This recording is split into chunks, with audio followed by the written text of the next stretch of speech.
it seems like everybody's winning here, right? Farmers are getting paid, the carbon programs are getting paid. Unless somebody pays a lot of attention and squints really hard, it seems like there's carbon embodied in these things. And so the buyers of these offsets are happy with this. The consumers who are buying the products that are offset are happy with this. What's the harm on just saddling up, jumping on and riding this thing out? Okay. And that's a valid question, right? But the question or the answer to that is, it does affect the long-term role that in fact, the whole food industry can play in addressing sustainability issues. Right? Farmers are already doing a lot of very good things with respect to food production, environment, right? All these technological productions have made us, technological advances, have made us so much more productive that, yeah, we do create some environmental degradation, but we're feeding the entire country's cows and pigs and everything on a fraction of the land it would take even 50 years ago, right? So there's environmental benefits from the intensification of ag.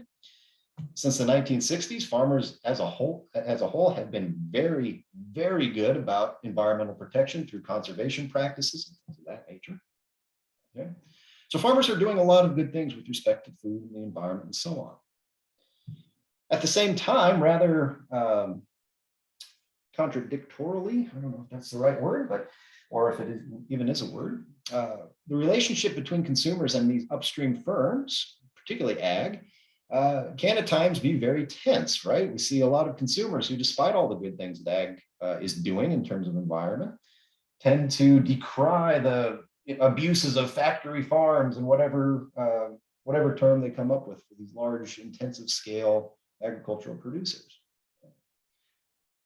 Ag has limited opportunities, and we've talked about some of these already, to try and find means of participating in very well-marketed, highly visible programs to promote the good things that they're doing for the planet and to get rewarded for those things. And things like carbon offsets can certainly bolster the food industry's reputation in that respect. But the punchline here is that it has to be done right?